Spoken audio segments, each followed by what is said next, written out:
Hai, apa kabar? Assalamualaikum warahmatullahi wabarakatuh. Guys, minggu-minggu kemarin sempet viral banget, yaitu seorang pemilik daycare di Depok yang bernama Mita Irianti yang menganiaya balita berusia 2 tahun. Mita yang sedang hamil mengaku dirinya ini khilaf, dan video aksinya yang terekam CCTV sampai viral di mana-mana guys. Padahal banyak netizen yang beranggapan bahwa ibu Mita ini terlihat baik dan ramah saat tampil di sosial medianya di Wensen Daycare yang merupakan akun daycare miliknya. Nah, akibat tindakannya tersebut, banyak netizen yang geram akan perilakunya tersebut. By the way guys, kasus Mita Irianti ini mengingatkan aku pada kasusnya Amelia Elizabeth Dyer yang merupakan pembunuh legendaris asal Inggris pada awal abad ke-19 dan dianggap sebagai hantu bagi masyarakat Inggris karena bertanggung jawab atas tewasnya lebih dari 300 bayi dan anak-anak dalam kurun waktu 20 tahun. Yang mana Dyer juga merupakan pemilik dari tempat penitipan bayi dan anak-anak. Langsung aja biar nggak berlama-lama, sebelum masuk ke pembahasan, jangan lupa untuk like kalau kalian suka videonya, komentar juga kehadiran kalian, dan jangan lupa untuk subscribe dan nyalain ya guys notifikasinya agar tidak ketinggalan video baru dari channel ini. Tidak seperti kebanyakan generasinya, Amelia Dyer tidak terlahir dari keluarga yang miskin. Dia lahir sebagai anak bungsu dari 5 bersaudara dengan 3 saudara laki-laki yaitu Thomas, James, dan William, serta seorang saudara perempuan. Di sebuah desa kecil di Rawat Peel, timur Bristol, ia merupakan anak dari pembuat sepatu kondang terkemuka yaitu Samuel Hobley dan Sarah Hobley. Dyer sangat suka belajar membaca dan menulis dan mengembangkan kecintaannya atas literatur dan puisi guys. Namun masa kecilnya yang berlimpah harta dirusak oleh penyakit mental yang diidap oleh ibunya yang disebabkan oleh penyakit tifus guys. Setelah kematian ibunya, Amelia pun tinggal bersama seorang bibi di Bristol untuk beberapa waktu sebelum mengikuti program magang dengan seorang pembuat korset. Ayahnya meninggal pada tahun 1859 dan kakak sulungnya yaitu Thomas mewarisi usaha sepatu keluarganya. Pada tahun 1861, saat berusia 24 tahun, Amelia ini pindah ke tempat penginapan di Trinity Street, Bristol, dan menikah dengan George Thomas yang berusia 59 tahun, yang mana 30 tahun lebih tua dari Dyer guys. Karena terpaut umur yang sangat jauh, keduanya pun sepakat berbohong mengenai usia masing-masing. Hal ini ya agar tidak digunjing perihal jarak usia mereka guys. Setelah menikah, Dyer mengikuti pelatihan perawat, yaitu sebuah profesi penting di Inggris pada saat itu. Profesi tersebut juga sering digunakan orang-orang untuk mencari uang dengan cara yang sangat cepat. Salah satunya adalah menyediakan jasa penginapan bagi wanita muda yang hamil secara tidak sah dan kemudian mengambil bayi-bayinya untuk diadopsi. Hal ini karena pada zaman itu negara melakukan diskriminasi secara besar-besaran terhadap wanita yang melahirkan di luar institusi pernikahan guys. Banyak usaha yang diatur untuk mengambil dan merawat ibu-ibu muda ini sampai mereka melahirkan. Nah, fenomena tersebut membuat banyak bidan dan perawat memilih untuk membuka jasa penitipan bayi dan anak-anak, di mana mereka berperan sebagai agen perawat dan penyalur adopsi anak. Nah, untuk merawat bayi wanita-wanita tersebut harus mengeluarkan sekitar 80 pound, setara dengan 1,7 juta pada saat itu, yang kalau sekarang mungkin setara dengan ratusan juta kali ya. Nah, tapi angka tersebut itu sangat memberatkan guys bagi wanita yang tergolong miskin. Oleh karena itu, seringkali wanita yang tidak mampu membayar biaya persalinan dan penjagaan bayi membiarkan bayi-bayinya diambil oleh bidan atau perawat. Hal ini sudah menjadi lazim guys untuk wanita-wanita miskin, bahkan sulit untuk diterima ke panti-panti sosial. Wanita-wanita yang tergolong miskin ini biasanya ditagih biaya sebesar 5 pound atau setara dengan 100.000 rupiah, yang lagi-lagi itu di zaman dulu ya guys. Untuk menghemat uang, para penjaga bayi biasanya terpaksa membuat bayi-bayi ini kelaparan dan bahkan mempercepat kematian mereka. Bayi-bayi yang berisik dan rewel akan ditenangkan dengan alkohol atau opium yang merupakan sejenis getah bahan baku yang dapat dengan mudah ditemukan pada saat itu guys. Godfrey's Cordial dikenal dalam bahasa sehari-hari sebagai sahabat ibu atau sirup yang mengandung opium, yang merupakan salah satu pilihan populer dan banyak pilihan-pilihan lainnya yang serupa pada zaman itu. Kayak, oh my god, bayangin bayi masih kecil-kecil minum sirup yang beralkohol atau yang mengandung narkotika supaya cepet tenang gitu. Saya nggak habis pikir.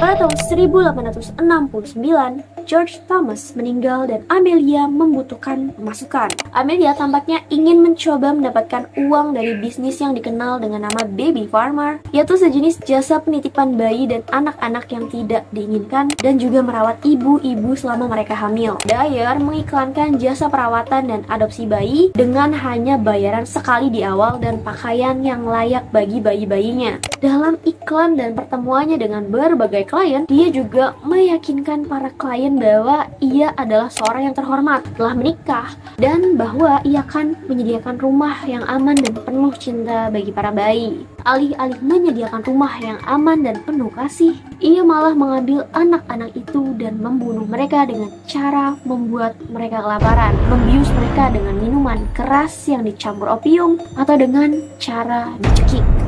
Hal ini dilakukan Dyer semata-mata agar uang yang ia terima dari orang tua bayi bisa ia gunakan untuk dirinya sendiri, guys. Dan ia pun berhasil menjalankan bisnis mengerikannya ini selama bertahun-tahun tanpa terendus pihak berwenang. Sebelum kasus ini terungkap secara keseluruhan, seorang dokter pernah melaporkan Dyer ke polisi. Dokter tersebut diketahui pernah bekerja bersama Dyer dan curiga mengenai jumlah kematian bayi yang berjumlah besar selama berada di dalam pengawasan Dyer. Jadi kayak Dyer ini bekerja sama dokter untuk membuat surat kematian gitu loh, guys. Makanya dokternya ini kayak kok banyak banget gitu.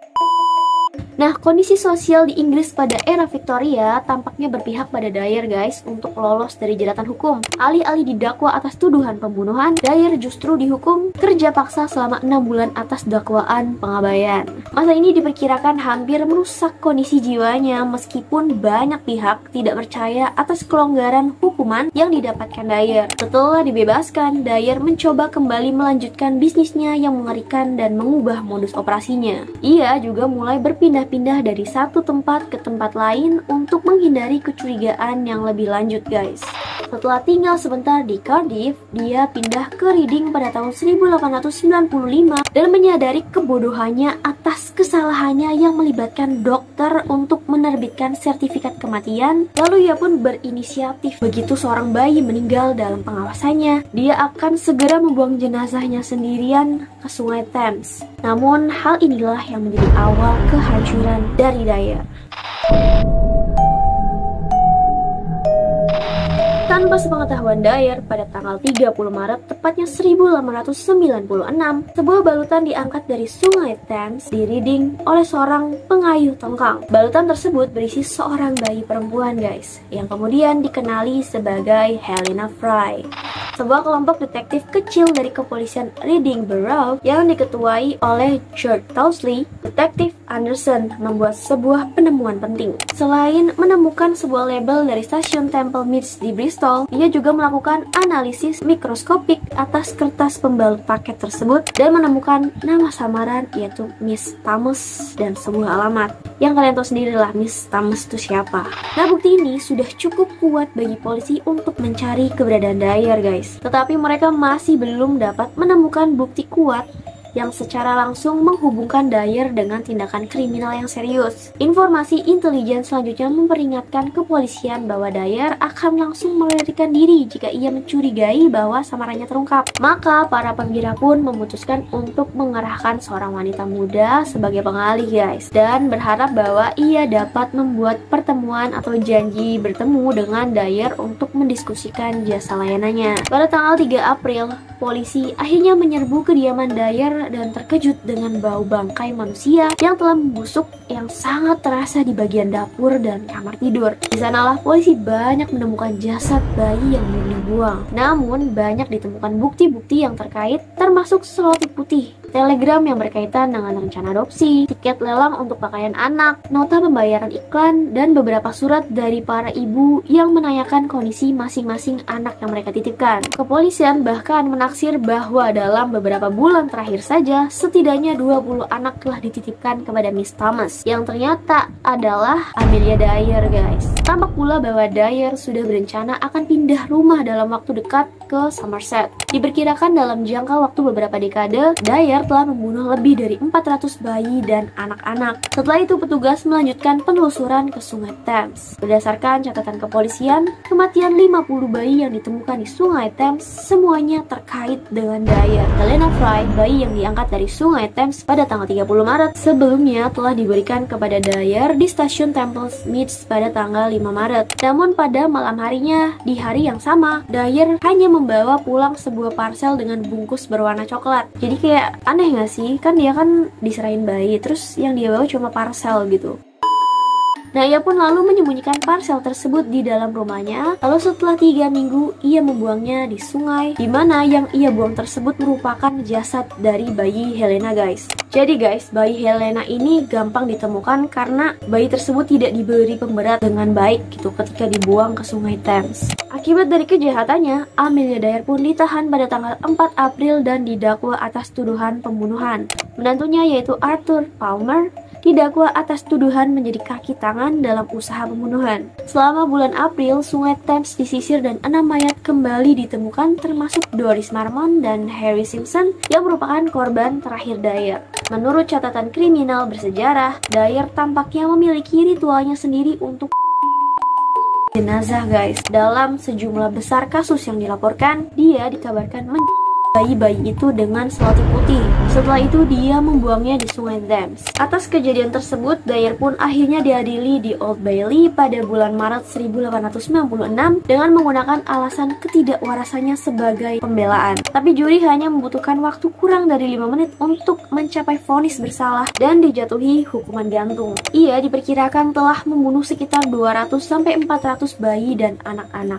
Pada 10 Juni 1896, tepat sebelum pukul 9 pagi, Amelia Dyer pun meninggal setelah dihukum gantung, guys. Sebenarnya ada teori menarik, guys. Beberapa orang percaya bahwa Amelia Dyer ini adalah Jack the Ripper. Jadi Amelia Dyer dan Jack the Ripper ini adalah orang yang sama gitu sebenarnya. Karena pembunuhan ini terjadi pada periode waktu yang sama dan bahwa korban The Ripper ini adalah aborsi yang gagal yang dilakukan oleh Dyer sendiri. Nah, tapi hanya ada sedikit bukti yang mendukung teori satu ini. Gimana kalau menurut kalian, guys? Apa next video kita bahas Jack the Ripper aja? Kita udah di ujung video, guys. Terima kasih atas waktu kalian yang udah nonton. Like kalau kalian suka dan mohon maaf kalau enggak. Kalau kalian punya ide dan saran untuk next video, bisa tulis aja di kolom komentar. Thank you, guys. See you next video. Semoga bermanfaat. Ambil yang baiknya dan buang yang buruknya. Bye bye. Wassalamualaikum.